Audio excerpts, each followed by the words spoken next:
Hello everyone, welcome back to our channel. And आज हम करने वाले हैं पेपर कोड BHIC 108 आधुनिक पश्चिमी का उदय भाग 2।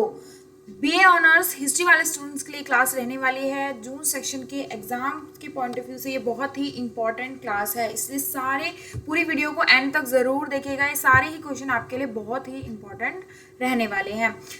वीडियो को स्टार्ट करने से पहले दो इन्फॉर्मेशन। सबसे पहले तो अगर अभी तक आपने गैस पेपर परचेज नहीं किया तो आप हमारी वेबसाइट से परचेज कर सकते हैं। इसका लिंक आपको डिस्क्रिप्शन बॉक्स में मिल जाएगा। अगर नहीं भी मिलता है तो आप गूगल पे सर्च कर सकते हैं shop.hindustanknowledge.com। यहाँ पे सर्च सेक्शन में आपको जाना है, अपना पेपर कोड सिंपली सर्च करना है और आपके गैस पेपर यहाँ पे आ जाएंगे, आप यहाँ से ले सकते हैं। फिर भी अगर आपको कोई प्रॉब्लम लगती है तो आप हमारे व्हाट्सएप नंबर से कनेक्ट कर सकते हैं 9580033321 पर। इस पर आप कोई भी क्वेरी पूछ सकते हैं। अभी तक टेलीग्राम चैनल को ज्वाइन नहीं किया, व्हाट्सएप ग्रुप को ज्वाइन नहीं किया तो अभी ज्वाइन कर लीजिए इंपॉर्टेंट अपडेट्स के लिए। चैनल पे नए हैं तो इस चैनल को सब्सक्राइब कर लीजिए। ये वीडियो यूजफुल लगती है तो इस वीडियो को लाइक करना मत भूलिएगा, अपने दोस्तों के साथ शेयर करना भी मत भूलिएगा।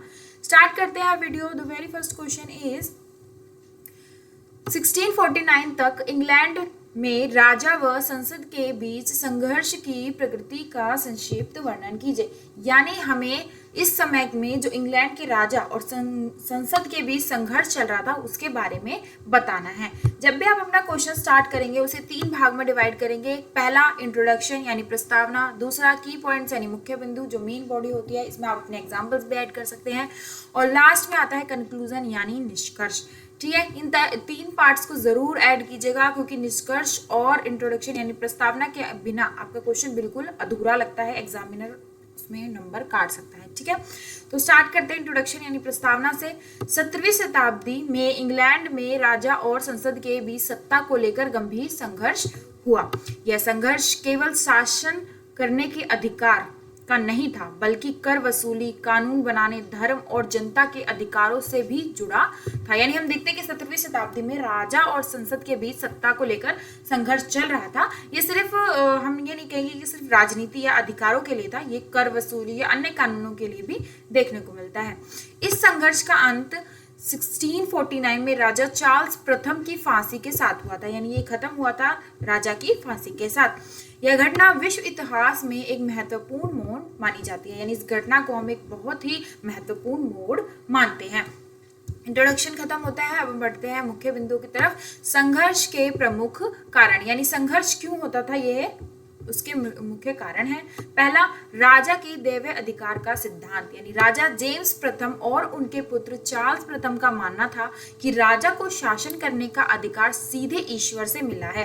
यानी उनका मानना था कि राजा जो शासन करता है वो सीधे भगवान यानी ईश्वर ने उन्हें अधिकार दिया है राजा को शासन करने का। इसलिए वह संसद के हस्तक्षेप को स्वीकार नहीं करते थे। यानी वो जो संसद का हस्तक्षेप है उसको नहीं मानते थे। दूसरी ओर संसद चाहती थी कि राजा भी कानून के अनुसार ही शासन करे। यानी जो वहाँ की संसद थी वो चाहती थी कि चाहे राजा हो चाहे कोई हो, जब कानून है तो सबके लिए एक समान है, कानून का पालन उन्हें करना होगा। अगला पॉइंट था कर वसूली का विवाद। राजा बिना संसद की अनुमति के कर लगाना चाहते थे। संसद का कहना था कि नए कर केवल उसी स्वीकृति से ही लगाए जा सकते हैं। इसी कारण से दोनों के बीच लगातार विवाद रहता था। यानी संसद का मानना था कि सिर्फ उनके ही कहने पर नए कर लगाए जा सकते हैं, राजा अपनी मर्जी से नए कर नहीं लगा सकता है। इस कर को भी लेकर इनके बीच में विवाद रहता था। संसद को भंग करना। चार्ल्स प्रथम ने कई बार संसद को भंग किया है। 1629 से 1640 तक उन्होंने बिना संसद के शासन किया, जिससे व्यक्तिगत शासन कहा जाता है। यानी बिना संसद के शासन को हम व्यक्तिगत शासन कहते हैं। ये उन्होंने 1629 से लेकर 1640 तक किया था। इससे जनता और संसद दोनों असंतुष्ट थी। यानी जनता और जो संसद व्यवस्था थी वो दोनों ही इससे असंतोष जता रही थी। धार्मिक मतभेद यानी धार्मिक रूप से कैसे मतभेद हो रहे थे। चार्ल्स प्रथम की धार्मिक नीतियां कई लोगों को कैथोलिक धर्म के पक्ष में लगती थी। यानी कई बार उन्हें लगता था कि जो चार्ल्स की नीतियां हैं वो कैथोलिक धर्म पर है। इंग्लैंड के अधिकांश प्रोटेस्ट और विशेष रूप से प्यूरिटन इसका विरोध करते थे। संसद भी धार्मिक सुधार चाहती थी। यानी संसद भी इसमें थोड़े से सुधार चाहती थी। संघर्ष की प्रमुख घटनाएं आइए देखते हैं। 1628 का अधिकार याचिका। संसद ने राजा की शक्तियों पर नियंत्रण लगाने की कोशिश की, यानी जो संसद है वो राजा की शक्तियों पर नियंत्रण लगाना चाहती थी कि अब राजा को भी कानूनों का पालन करना होगा, कानून की सीमा में रहकर कार्य करना होगा। 1640 की लॉन्ग पार्लियामेंट यानी संसद में राजा के कई अधिकार सीमित किए गए। संसद में यह राजा को सीमित अधिकार दायरों यानी सीमाएं तय की गई कि अब राजा इससे बाहर कोई भी कानून नहीं बना सकता है। 1642 में गृह युद्ध, राजा और संसद के समर्थन के बीच युद्ध शुरू हुआ। यानी हम देखते हैं कि 28 में क्या हुआ कि पहले शक्तियों पे नियंत्रण लगाया, 40 में क्या किया गया कि उनके अधिकारों को सीमित कर दिया गया, और 42 में क्या किया गया, गृह युद्ध के बीच उनके बीच युद्ध का हम देखते हैं कि हमें देखने को मिलता है। संसद की सेना, जिसे न्यू मॉडल आर्मी कहा जाता था, ने ओलिवर क्रॉमवेल के नेतृत्व में मुख्य जीत हासिल की थी। 1648 तक राजा पूरी तरह पराजित हो गए और उन पर देशद्रोह का मुकदमा चलाया गया, यानी वो उनके ऊपर देशद्रोह का मुकदमा चलाया था। 1649 में संघर्ष का अंत, 30 जनवरी 1649 में राजा चार्ल्स प्रथम की मृत्यु दंड दिया गया। यानी हम देखते हैं कि जैसे ही राजा की मृत्यु होती है उसके बाद जो है संसद का प्रभुत्व बढ़ता जाएगा। इसके बाद इंग्लैंड में राजतंत्र समाप्त हो गया, समाप्त कर राष्ट्रमंडल की स्थापना की गई, यानी राजतंत्र को समाप्त कर दिया गया, राजा की मृत्यु हो गई और राष्ट्रमंडल की स्थापना कर दी गई। यह पहली बार था कि जब किसी यूरोपीय देश में जनता के प्रतिनिधित्व से ने अपने ही राजा के कानून के अधिकार पर दंड दिया था, यानी पहली बार ऐसा हुआ था कि कानूनी व्यवस्था के हिसाब से किसी राजा को दंडित किया गया था। निष्कर्ष की तरफ बढ़ते हैं। अगर आपको वीडियो स्लो लगे तो आप थोड़ी सी स्पीड अप भी कर सकते हैं, ठीक है। निष्कर्ष के बिना आपका क्वेश्चन अधूरा है, इसलिए जरूर लिखिएगा। 1649 तक राजा और संसद के बीच संघर्ष ने इंग्लैंड की राजनीति को पूरी तरह बदल दिया। यानी हम देखते हैं कि जैसे ही 1649 में जो राजा और संसद का बीच संघर्ष चला, उसने उनकी राजनीति को बहुत परिवर्तन कर दिया। अब जो कानून थे वो मजबूत हो रहे थे। इस संघर्ष ने यह सिद्ध किया कि राजा की शक्तियां जो है सीमित नहीं हो सकती, यानी राजा की जो शक्तियां असीमित नहीं हो सकती, उन्हें सीमित रहना होगा। शासन कानून तथा जनता के प्रतिनिधित्व की सहमति से चलाना चाहिए। आगे चल के इसी संघर्ष ने इंग्लैंड में संवैधानिक राजतंत्र और संसदीय लोकतंत्र की नींव को मजबूत किया। आई होप ये क्वेश्चन समझ आ गया होगा। कोई भी डाउट हो कमेंट सेक्शन में पूछ सकते हैं। 17वीं शताब्दी में यूरोपीय संकट के विभिन्न पहलुओं पर चर्चा कीजिए, यानी 17वीं शताब्दी में जो यूरोपीय संकट हुआ उसके बारे में हमें बताना है। इंट्रोडक्शन यानी प्रस्तावना से हमेशा शुरू करेंगे। 17वीं शताब्दी 1600 से 1700 जो रही को यूरोप के इतिहास में यूरोपीय संकट का काल माना जाता है, यानी इस समय को यूरोपीय संकट का काल माना जाता है। इस समय यूरोप के कई देशों में राजनीतिक, आर्थिक, सामाजिक और धार्मिक समस्याएं एक साथ उत्पन्न हुई। युद्ध, अकाल, महामारी, व्यापार में गिरावट और राजाओं तथा जनता के बीच संघर्ष ने पूरे महाद्वीप को प्रभावित किया। हालांकि सभी देश पर इसका प्रभाव समान नहीं था, फिर भी यूरोप के इतिहास का एक महत्वपूर्ण परिवर्तन काल इसे माना जाता है। यानी हम देखते हैं कि इस समय पर जो है यूरोपीय संकट पूरे महाद्वीप में फैला हुआ था। कुछ देश इससे बच गए थे, लेकिन मतलब सबकी स्थिति समान नहीं थी, पर फिर भी बहुत सारा परिवर्तन हमें यहाँ पे देखने को मिलता है। यानी अकाल, महामारी, गिरावट, यानी बहुत सारे परिवर्तन यहाँ पे देखने को मिलते हैं। मुख्य बिंदु पे बढ़ते हैं। राजनीतिक संकट, यानी क्या राजनीतिक संकट आए। कई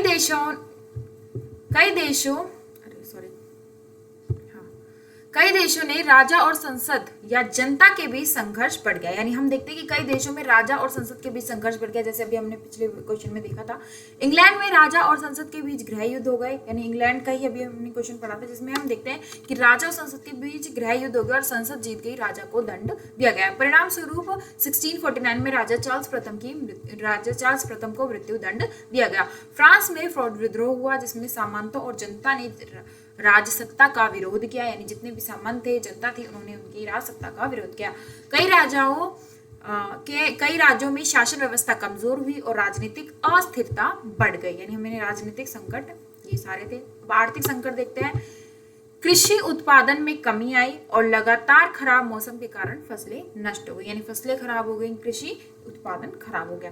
व्यापार और उद्योग प्रभावित हुए, इससे बेरोजगारी और ज्यादा बढ़ गई। सरकारों ने युद्ध के खर्चों पूरे करने के लिए अधिक कर लगाने शुरू कर दिए। महंगाई और गरीबी बढ़ने से सामान्य जनता के जीवन को बहुत सारी कठिनाइयों का सामना करना पड़ा। अगला है सामाजिक संकट।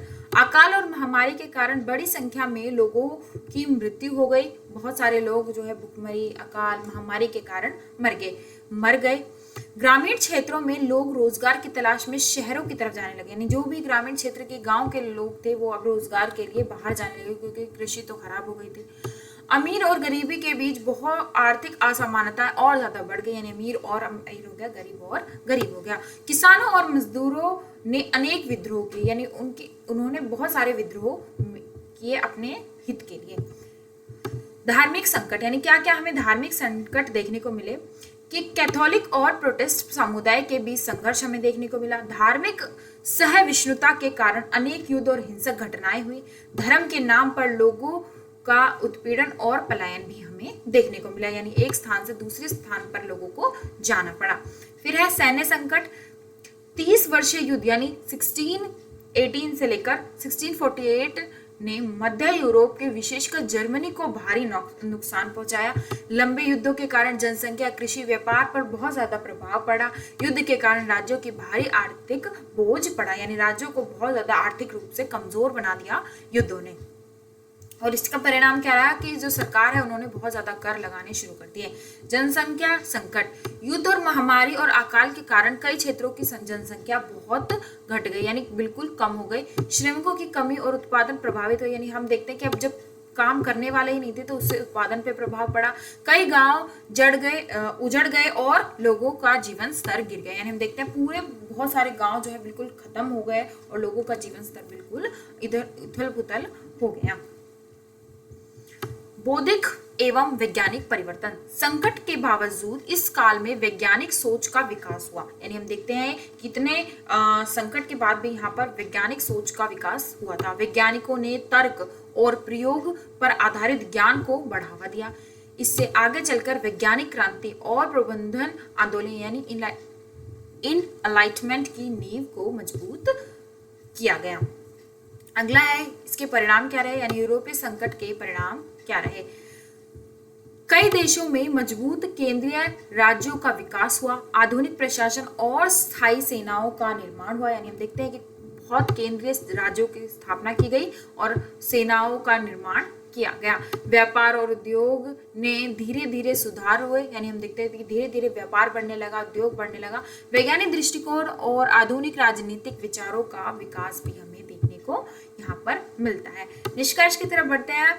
17वीं शताब्दी में यूरोपीय संकट केवल युद्ध और आर्थिक कठिनाइयों तक सीमित नहीं था, यानी हमने देखा कि यह सिर्फ आर्थिक और युद्ध तक सीमित नहीं था, इसने सामाजिक, राजनीतिक और जनसंख्या को भी प्रभावित किया था। यह उनके लिए भी संकट का सामना, यानी जनसंख्या भी घट गई थी, धार्मिक रूप से भी परिवर्तन हमें देखने को मिला। यद्यपि इस संकट ने यूरोप को गहरे स्तर से प्रभावित किया, लेकिन इसी दौर में आधुनिक राज्य व्यवस्था, वैज्ञानिक सोच और आर्थिक परिवर्तन की नींव भी रखी गई। इसलिए 17वीं शताब्दी को यूरोपीय संकट यूरोप के इतिहास में एक महत्वपूर्ण परिवर्तनकारी चरण माना जाता है। यानी हम देखते हैं कि धीरे धीरे जैसे विघटन हुआ उसी तरीके से धीरे धीरे हम देखते हैं कि राज्य व्यवस्था में भी सुधार हुआ, वैज्ञानिक सोच भी बढ़ी। आई होप ये क्वेश्चन समझ आ गया होगा। अगले क्वेश्चन की तरफ बढ़ते हैं। औद्योगिक क्रांति से आप क्या समझते हैं? प्रारंभिक आधुनिक यूरोप में अर्थव्यवस्था तथा समाज पर इसके प्रभाव का मूल्यांकन कीजिए, यानी हमें बताना है कि औद्योगिक क्रांति क्या है और प्रारंभिक आधुनिक यूरोप यानी जो यूरोप का आधुनिक यूरोप का निर्माण हो, उसकी अर्थव्यवस्था, उसके समाज पर इसका क्या प्रभाव पड़ा। इंट्रोडक्शन यानी प्रस्तावना से शुरू करेंगे। औद्योगिक क्रांति 18वीं शताब्दी के उत्तरार्ध में इंग्लैंड से शुरू हुई थी, यानी उत्तर के भाग से शुरू हुई थी। एक ऐसी ऐतिहासिक प्रक्रिया थी जिसमें हाथ से ही उत्पादन करने की परंपरा व्यवस्थित की, जहां मशीनों द्वारा बड़े पैमाने पर उत्पादन होने लगा। यानी शुरुआत हाथों से हुई कि हाथों से उत्पादन हो और धीरे धीरे मशीनों तक भी ये पहुंच गया। इस क्रांति ने उद्योग, व्यापार, कृषि, परिवहन, समाज के सभी क्षेत्रों में व्यापक परिवर्तन लाया। इस आधुनिक आर्थिक विकास की शुरुआत माना जाता है, यानी इसी को आधुनिक विकास की नींव माना जा सकता है। औद्योगिक क्रांति का अर्थ, यानी औद्योगिक क्रांति का अर्थ क्या है? देखिए, जब भी आपसे किसी भी क्वेश्चन में ये पूछा जाए कि इस इससे आप क्या समझते हैं या फिर इसको परिभाषित कीजिए। तो हमेशा परिचय के बाद उसका अर्थ या उसकी परिभाषा जरूर लिखें, इससे आपका क्वेश्चन और ज्यादा निखर कर आता है। औद्योगिक क्रांति का अर्थ है उत्पादन की पद्धति में ऐसा बड़ा परिवर्तन जिसमें घरेलू उद्योगों की जगह कारखानों यानी फैक्ट्रीज ने ले ली। यानी हम देखते हैं कि धीरे धीरे हाथों से जो चीजें बन रही थी वो धीरे धीरे मशीनों ने बनानी शुरू कर दी। धीरे धीरे औद्योगिक कंपनियों ने जो उद्योगों ने है लोगों के कार्यभार को और आसान कर दिया। नई मशीनें, भाप इंजन, लौह इस्पात उद्योग और वैज्ञानिक तकनीकों के प्रयोग से उत्पादन तेज हुआ, सस्ता हुआ और अधिक मात्रा में होने लगा है। हम देखते हैं कि तेजी से जो है वैज्ञानिक पद्धतियों ने इसमें सुधार का कार्य किया है। मुख्य बिंदु की तरफ बढ़ते हैं। अर्थव्यवस्था पर प्रभाव, यानी अर्थव्यवस्था पर इसके क्या प्रभाव पड़े। उत्पादन में वृद्धि, मशीनों के उपयोग से कम समय में अधिक वस्तुओं का उत्पादन होने लगा। यानी जो 1 घंटे में यदि कोई एक वस्तु तैयार हो रही थी हाथों से, तो अब मशीनों से 10 वस्तुएं बनने लगी थी। यानी उससे उत्पादन में और ज्यादा बढ़त हो रही थी। इससे उद्योगों का तेजी से विस्तार हुआ। यानी हम देखते हैं कि बहुत तेजी से औद्योगिकरण फैल गया। कारखाना प्रणाली का विकास, घरेलू उद्योग की जगह बड़े कारखाने स्थापित हुए। एक सेकेंड। तो क्या देखते हैं कि घरेलू जो उद्योग पहले चल रहे थे उसकी जगह बड़े कारखानों की स्थापना होने लगी। श्रमिक एक स्थान पर संगठित होकर काम करने लगे। यानी हम देखते हैं कि पहले लोग अलग अलग जगह पे काम करते थे, अपने अपने द्वारा चीजों को बनाते थे। अब लोग क्या है, एक बड़ा कारखाना बन गया है, उसी में सब लोग काम करने लगे थे। व्यापार और पूंजीवाद का विस्तार, अधिक उत्पादन के कारण विदेशी व्यापार बढ़ा। यानी हम देखते हैं कि बहुत ज्यादा उत्पादन हुआ तो उससे विदेश में सामान जाने लगा, व्यापार बढ़ने लगा। व्यापारियों और उद्योगपतियों की आय में वृद्धि हुई तथा पूंजीवादी व्यवस्था मजबूत हुई। यानी हम देखते हैं कि इससे और उद्योगपतियों की जो इनकम है, जो आय है, उसमें वृद्धि हुई और पूंजीवाद और मजबूत यहाँ होता है। परिवहन और संचार का विकास, रेल मार्ग, नहरें और भाप से चलने वाले जहाजों के विकास से वस्तुओं का परिवहन और तेज और सस्ता हो गया। यानी इसमें परिवहन का भी विकास देखने को मिलता है। कृषि में परिवर्तन, नई कृषि तकनीकों और मशीनों के प्रयोग से कृषि उत्पादन बढ़ा। यानी हम देखते हैं कि जो नई व्यवस्था थी, नई तकनीकी थी, नई वैज्ञानिक पद्धति थी, उसके जरिए किसानों को भी फायदा हुआ, कृषि में भी उत्पादन बढ़ गया। उससे उद्योगों को कच्चा माल और श्रमिक दोनों उपलब्ध हो गए। यानी कच्चा माल भी मिला और काम करने वाले मजदूर भी मिल गए। समाज पर क्या प्रभाव पड़ा, तो नगरीकरण, कारखानों में रोजगार मिलने के कारण लोग गांव से शहरों की ओर जाने लगे। यानी अब नगर की तरफ लोग जाने लगे थे। इससे नए औद्योगिक नगरों का विकास हुआ। ठीक है। नए सामाजिक वर्गों का उदय, समाज में 2 वर्ग उभर कर आए, पूंजीपति वर्ग यानी कारखानों के मालिक और श्रमिक वर्ग यानी मजदूर जो कारखानों में काम करते थे। श्रमिकों की कठिन स्थिति, यानी श्रमिकों को किन कठिनाइयों का सामना करना पड़ा। शुरुआत में मजदूरों को कम वेतन और लंबे समय तक काम करवाया जाता था। असुरक्षित कार्यस्थलों का सामना करना पड़ता था, यानी ऐसी जगह पर भी काम करना पड़ता था जो सुरक्षित नहीं है। महिला और बच्चों के लिए से भी कठिन श्रम करवाया जाता था, यानी बाल मजदूरी भी थी और महिलाओं को भी कई बार हमने देखा कि महिलाओं को सेम काम के लिए वेतन कम दिया जाता था, ऐसी भी स्थिति थी। शिक्षा और तकनीकी विकास, नई तकनीकी के कारण तकनीकी शिक्षा और वैज्ञानिक सोच को बढ़ावा मिला। लोगों का जीवन स्तर धीरे धीरे और बेहतर हो गया। यानी अब जब नई चीजें बनने लगी हैं, विकास की चीजें से पहले मशीनरी बन रही है। अब जैसे कपड़े धोने की मशीन है या फ्रिज है, या इन चीजों के लिए लोगों को पहले परिश्रम करना पड़ता था, लेकिन अब जो है घंटों का काम मिनटों में हो जाता है तकनीक। यानी जीवन स्तरों में भी सुधार हो रहा था। सामाजिक सुधार आंदोलन, श्रमिकों की खराब स्थिति को सुधारने के लिए श्रम कानून बनाए जाने लगे। यानी अब धीरे धीरे श्रमिकों के लिए भी कानून बनाए जाने लगे, घंटे निर्धारित हुए, वेतन निर्धारित हुए। ट्रेड यूनियनों का गठन हुआ, यानी जो श्रमिकों के लिए कानून निर्माण करते हैं या उनकी आवाज उठाते हैं, उनका गठन हुआ ट्रेड यूनियन के नाम। सकारात्मक नकारात्मक क्या प्रभाव पड़े। सकारात्मक प्रभाव, उत्पादन और व्यापार में वृद्धि हुई, रोजगार के नए अवसर मिले, परिवहन और संचार का विकास हुआ, वैज्ञानिक एवं तकनीकी प्रगति बढ़ी, आधुनिक औद्योगिक अर्थव्यवस्था का भी इसमें हमें विकास देखने को मिला। यानी इससे बहुत ज्यादा हमें सकारात्मक प्रभाव देखने को मिले। लेकिन हम कभी भी एक और से चीजों को नहीं देख सकते, हमें इसके नकारात्मक प्रभाव भी पढ़ने होते हैं। कि इसके नकारात्मक प्रभाव कहते हैं किससे श्रमिकों का शोषण बढ़ा? प्रदूषण और पर्यावरण को समस्या, यानी उद्योगों से निकलने वाला कच्चे गंदा पानी, गंदी वायु प्रदूषण फैला रही थी। आय और संपत्ति असमानता, यानी गरीबों को जितना काम करवाया जा रहा है उतना पैसा नहीं मिल रहा था, ये भी एक समस्या थी। पारंपरिक कुटीर उद्योगों का पतन, यानी जो अपने खुद के उद्योग लोगों के थे वो धीरे धीरे खत्म हो रहे थे। निष्कर्ष की तरफ बढ़ते हैं।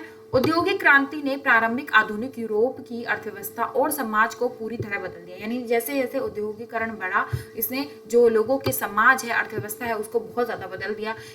उससे उत्पादन, व्यापार और तकनीकी विकास को नई दिशा मिली और आधुनिक औद्योगिक समाज की नींव पड़ी। एक आधुनिक समाज इससे स्थापित हुआ। हालांकि इसके साथ श्रमिकों का शोषण, सामाजिक असमानता, पर्यावरण संबंधित समस्याएं भी उत्पन्न हुई। इसलिए औद्योगिक क्रांति को मानव इतिहास का सबसे महत्वपूर्ण आर्थिक सामाजिक क्रांतियों से एक माना जाता है, यानी एक बहुत ही महत्वपूर्ण काल इसको माना जाता है। अगले क्वेश्चन की तरफ बढ़ते हैं। कोई डाउट हो तो कमेंट सेक्शन में आप पूछ सकते हैं। 18वीं शताब्दी में कृषि के क्षेत्र में हुए महत्वपूर्ण परिवर्तनों का विश्लेषण कीजिए, यानी जो 18वीं शताब्दी में कृषि से रिलेटेड महत्वपूर्ण परिवर्तन हुए थे, यानी कृषि कैसे परिवर्तित हुई उसके बारे में हमें बताना है। ठीक है, इंट्रोडक्शन यानी प्रस्तावना से हमेशा शुरू करेंगे। 18वीं शताब्दी यूरोप के इतिहास के कृषि क्षेत्र में बड़े बदलाव का समय रहा। इस काल में खेती की पूरी पद्धतियों में सुधार हुआ, यानी पुरानी जो पद्धति थी उसमें सुधार हुआ। नई तकनीकों का उपयोग शुरू हुआ और उत्पादन उल्लेख में वृद्धि हुई, यानी उत्पादन में और ज्यादा वृद्धि होने लगी। नए परिवर्तनों को कृषि क्रांति कहा जाने लगा, यानी जो भी नए परिवर्तन होते हैं उन्हें कृषि क्रांति का नाम दिया जाने लगा। इन बदलावों ने केवल कृषि को ही नहीं बल्कि समाज, अर्थव्यवस्था और औद्योगिक क्रांतियों को भी प्रभावित किया, यानी धीरे धीरे समाज, अर्थव्यवस्था, यानी अच्छी प्रौद्योगिकी ने अर्थव्यवस्था को भी परिवर्तित किया था। 18वीं शताब्दी में कृषि के प्रमुख परिवर्तन क्या क्या है? कोई डाउट हो तो आप पूछ सकते हैं। एक सेकंड। ठीक है, मुख्य बिंदुओं की तरफ बढ़ते हैं। एंक्लोजर प्रणाली का विकास, यानी पहले खेती सामुदायिक भूमि पर होती थी, यानी हम पहले देखते हैं कि पहले सामुदायिक भूमियों पर खेती होती थी। 18वीं शताब्दी में भूमि निजी स्वामित्व में बंटकर चारों ओर बाड़ लगा दी गई, यानी पहले सामुदायिक होती थी, अब जो है निजी स्वामित्व के हाथों में आ गई थी। इससे किसान अपनी भूमि पर आधुनिक तरीके से खेती कर सकते थे, उत्पादन बढ़ा सकते थे, यानी इससे किसानों को अपना स्वयं का फायदा था, लाभ था, वो बढ़ रहा था। फसल चक्र का प्रयोग, पहले किसान भूमि को कुछ समय के लिए खाली छोड़ देते थे, अब 4 फसलीय चक्र यानी 4 क्रॉप रोटेशन अपनाया गया, यानी पहले क्या होता था कि एक सीजन में खेती की, अगले कुछ समय के लिए वो खाली रह जाती थी, लेकिन अब क्या किया जाता था, इसमें 4 क्रॉप रोटेशन शुरू किया गया, यानी 4 फसलीय चक्र, यानी 4 तरीके की फसलें, जैसे गेहूं, जौ, सलजम या सलगम होना चाहिए था, और तिप्तिया घास जैसी फसलें क्रम में उगाई जाने लगी, यानी अब धीरे धीरे जो है फसलों का उत्पादन और ज्यादा बढ़ने लगा, कृषि पद्धतियों में भी विकास होने लगा। इससे भूमि की उर्वरता बनी रही और उत्पादन बढ़ता गया। नई कृषि तकनीकों का उपयोग, इस समय बीज बोने की मशीन, यानी जिससे ऐसी मशीन बनने लगी जिससे जो है बीज जमीन में खुद बोए जाने लगे। अगर आपने कभी देखा हो किसी टीवी वगैरह में, तो लोहे के हल और अन्य कृषि उपकरणों का प्रयोग शुरू हो गया। इससे बीजों की बर्बादी कम हुई और जो बर्बादी थी वो कम हुई और खेती अधिक प्रभावित होने लगी। पशुपालन में सुधार, पशुओं की बेहतर नस्लें विकसित होने लगी, यानी हम देखते हैं कि इससे और ज्यादा विकास हुआ। इससे दूध, मांस, ऊन का उत्पादन और बढ़ा और पशुओं की संख्या और गुणवत्ता दोनों में सुधार हुआ। नई फसलों का प्रसार, जैसे आलू, मक्का, सलगम, ये सलजम है, ये जिसे सलगम बोलते हैं आप लोग, जैसी नई फसलों, जैसे खेती का भी हमें देखते हैं नई फसलें उगने लगी। इसमें लोगों को अधिक भोजन मिला और अकाल की संभावना कम हो गई, यानी लोगों को जो भुखमरी की समस्या थी उसका समाधान भी यहाँ देखने को मिलता है। इन परिवर्तनों का प्रभाव क्या हुआ, तो कृषि उत्पादन में उल्लेखनीय वृद्धि हुई, किसानों की आय में सुधार हुआ, खाद्यान्न के उत्पाद में और जनसंख्या में तेजी से बढ़त हुई, खेती में कम श्रमिकों की आवश्यकता होने लगी, जिससे अनेक लोग शहरों में जाकर उद्योगों में काम करने लगे। औद्योगिक क्रांतियों के लिए आवश्यक श्रम और पूंजी उपलब्ध होने लगी, यानी लोगों को उनके कार्य के अनुसार पैसा मिलने लगा। बड़े किसानों को अधिक लाभ हुआ, जबकि छोटे किसानों को अपनी भूमि खोकर मजदूर बनने पर मजबूर होना पड़ा। यानी हम इसको देखते हैं कि बड़े किसानों को फायदा हुआ है, लेकिन छोटे किसानों को इसका नुकसान भी हुआ है। विश्लेषण। 18वीं शताब्दी में कृषि क्रांति ने यूरोप की अर्थव्यवस्था को नई दिशा दी। यानी हम देखते हैं कि इससे अर्थव्यवस्था को एक नई दिशा प्रदान हुई। यह परिवर्तन केवल खेती तक सीमित नहीं रहा, बल्कि औद्योगिक विकास, व्यापार, शहरीकरण की नींव भी रखी। हालांकि सामाजिक असमानता भी बढ़ी, क्योंकि बड़े भूपतियों को अधिक लाभ हो रहा था और छोटे किसानों इससे अधिक प्रभावित हो रहे थे, यानी उनको नुकसान भी देखना पड़ रहा था। निष्कर्ष की तरफ बढ़ते हैं। 18वीं शताब्दी में कृषि के क्षेत्र में हुए परिवर्तन आधुनिक कृषि की शुरुआत की। यानी ऐसे परिवर्तन हुए जिसने एक आधुनिक कृषि को शुरू किया। नई तकनीकी, फसल चक्र, एनक्लोजन प्रणाली, उन्नत पशुपालन ने कृषि उत्पादन को बढ़ाया और यूरोप के आर्थिक और सामाजिक विकास में महत्वपूर्ण भूमिका निभाई। यह परिवर्तन आगे चलकर औद्योगिक क्रांति के प्रमुख आधार बन गए। यानी इसी को हम औद्योगिक क्रांति के रूप में जानते हैं। यानी इतने सारे परिवर्तन हमें देखने को मिले, जिससे हम देखते हैं कि कृषि में बढ़ोतरी हुई, और लेकिन इसका कुछ नेगेटिव इफेक्ट यानी नकारात्मक प्रभाव छोटे किसानों को भी देखने को मिला। ठीक है, यहाँ पे हमारे क्वेश्चंस खत्म होते हैं। अगर आपको इसके गेस्ट पेपर चाहिए तो व्हाट्सएप नंबर या फिर हमारी वेबसाइट पर विजिट कर सकते हैं। कोई भी डाउट हो कमेंट सेक्शन में पूछ सकते हैं। अगर आपको कोई किसी भी सब्जेक्ट की वीडियो चाहिए तो वो भी आप कमेंट सेक्शन में बता सकते हैं। और आप लोग कमेंट में ये भी ज़रूर बताएंगे कि क्या आपने जो है पुराने टाइम की जितनी भी कृषि पद्धति थी और आज की जो कृषि पद्धति थी उसमें क्या डिफरेंस महसूस किया है।